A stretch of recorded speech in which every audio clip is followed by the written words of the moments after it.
Hi guys, स्वागत है आपके अपने यूट्यूब चैनल पर। दोस्तों, आज के इस वीडियो में बात करेंगे प्राइस एक्शन ट्रेडिंग के बारे में। ये क्या होती है, इसके मुख्य कंपोनेंट क्या होते हैं, खरीदने या बेचने का निर्णय आपको कैसे लेना होता है, अगर आप भी बिगिनर हैं तो आप कैसे सीख सकते हैं, chart pattern candle stick behaviour को आपको भी समझना होता है। आज के इस वीडियो में डिटेल में हम लोग इसी के बारे में सीखने वाले हैं। सबसे पहले ये आप चार्ट देखिए। इस चार्ट पर आपको दिखेगा कि एक चार्ट पैटर्न में आपको ये स्पेसिफिकली ये पता नहीं होता कि कहाँ पर आपको बाय करना होता है, कहाँ पर आपको सेल करना होता है।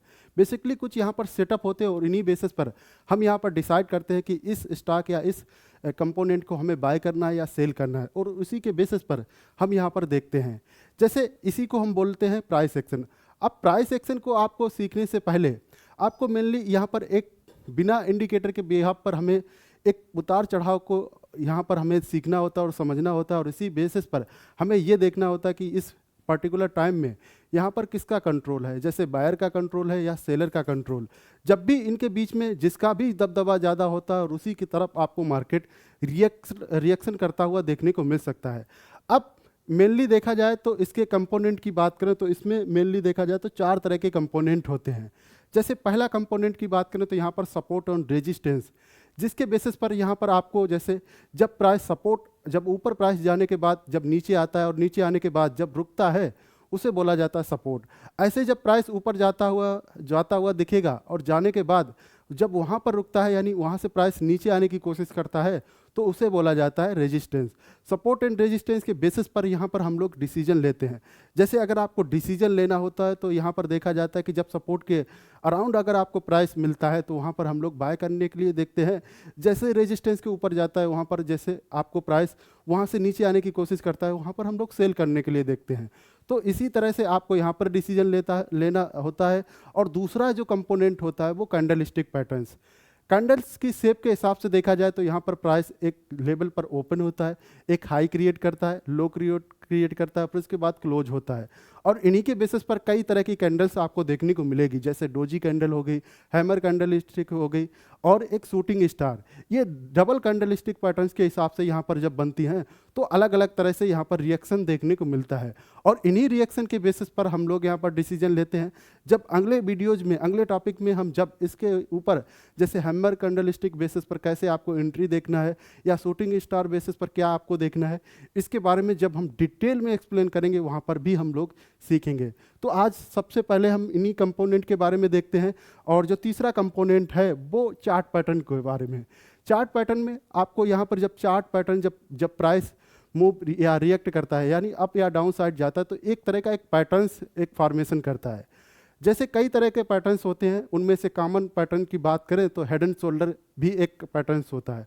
ये रिवर्सल का संकेत देता है, और वहाँ पर हम लोग मेनली देखते हैं कि जब हेड एंड शोल्डर बनता है तो वहाँ पर एक गिरावट के संकेत देखने को बनेंगे। ऐसे ही डबल टॉप या डबल बॉटम जैसे ट्रेंड के बदलने के संकेत दिखाने वाले भी पैटर्न्स बनते हैं, या ट्राइंगल ब्रेकआउट जैसे ये संकेत भी आपको जो चार्ट के पैटर्न्स पर देखने को मिल सकते हैं। और जो चौथा जो कंपोनेंट होगा उसे बोला जाता है वॉल्यूम एनालिसिस।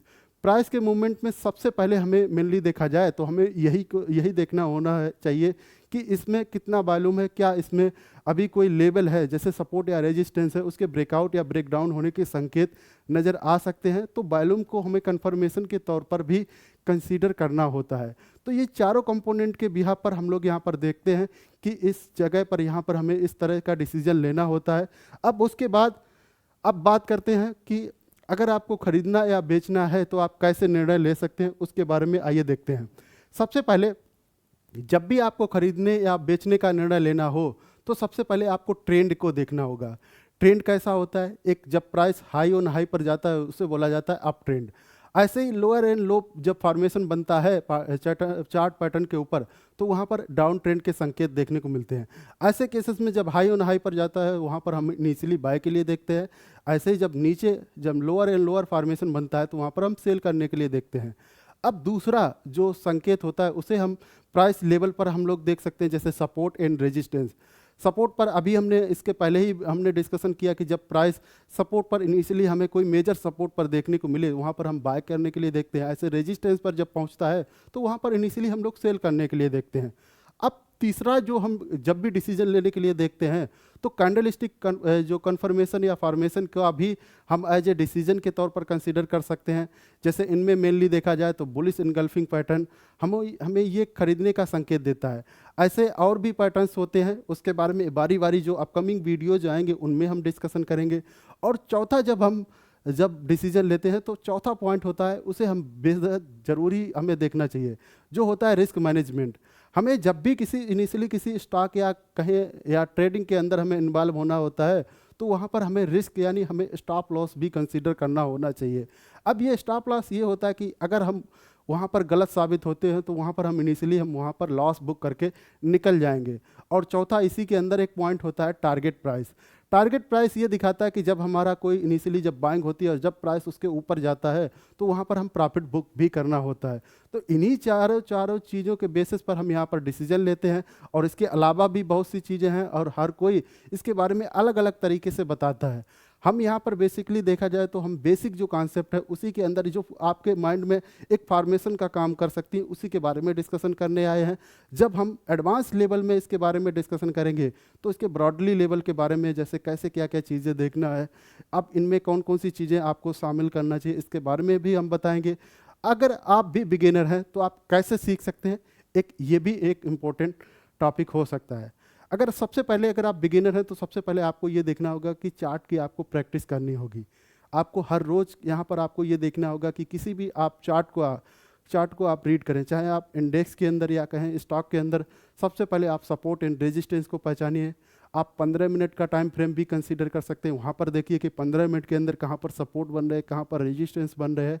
फिर उसके बाद आपको कैंडलस्टिक पैटर्न्स को समझना होता है, कैसी कौन सी कैंडल्स का फॉर्मेशन हो रहा है। जैसे डोजी कैंडल्स बन रही है, हैमर कैंडल्स बन रही है, या कोई पैटर्न्स बन रहा है कैंडल के स्टिक पैटर्न्स के अंदर, जैसे इनगल्फिंग पैटर्न या बियरिश इनगल्फिंग या बुलिश इनगल्फिंग पैटर्न्स।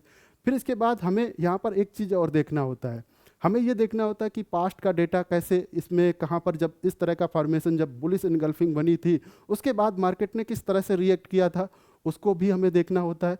तो इसी के लिए हमें जो पास्ट में जो अवेलेबल जो डेटा होता है, जैसे चार्ट में 1 महीने 2 महीने, वहाँ पर हमें देखना होगा। फिर इसके बाद अगर आप ये सारी चीज़ें सीख चुके हैं, अब आपको यहाँ पर एक डेमो ट्रेडिंग या कहें पेपर ट्रेडिंग भी आपको करना चाहिए। इनिशियली यहाँ पर बड़ा कैपिटल कभी भी आपको इन्वॉल्व नहीं करना चाहिए। आप पेपर ट्रेडिंग या डेमो ट्रेडिंग के साथ यहाँ पर क्या कर सकते हैं, वहाँ पर आप हर रोज़ प्रैक्टिस कर सकते हैं। इसी से आप क्या होगा कि हर रोज़ आप धीरे धीरे आप चार्ट के बारे में, बिहेवियर के बारे में, मार्केट के बारे में अवेयरनेस होगी और इसके बाद आप डिसीजन लेने के लिए आप कैपेबल हो सकते हैं। तो यहाँ पर आप जब भी ये चीज़ें सीखें तो आप हमेशा यही सीखें कि आप बड़े पैसे के साथ कभी भी इन्वॉल्व ना हो, और जब छोटे से कैपिटल के साथ जब मार्केट में आएंगे और उसके बाद जब सीखेंगे स्टेप बाय स्टेप, तभी यहाँ पर आप कुछ ना कुछ यहाँ पर आपको ये लगना लगेगा कि कॉन्फिडेंट आएगा कि अब यहाँ पर इस तरह से अगर हमें फॉर्मेशन देखने को मिले तो वहाँ पर हम ऐसा डिसीजन लेना चाहिए, यहाँ पर हमें सेल का डिसीजन लेना चाहिए या हमें बाय का डिसीजन लेना चाहिए। तो इस तरह से आपको बिगिनिंग की जर्नी आपको स्टार्ट करनी है। ऐसे ही अगले टॉपिक के बारे में, जैसे अभी हमने डिस्कशन किया कि कैंडलस्टिक पैटर्न्स के अंदर कौन कौन सी कैंडल्स होती हैं, क्या क्या फॉर्मेशन होता है, चार्ट पैटर्न्स में क्या क्या फॉर्मेशन होता है, उस फॉर्मेशन के बेसिस पर क्या क्या डिसीजन लेना होता है, उसकी अपकमिंग डेज में हमारी वीडियोज़ आती रहेंगी। मिलते हैं अगले वीडियो में। Thank you for watching, have a nice day.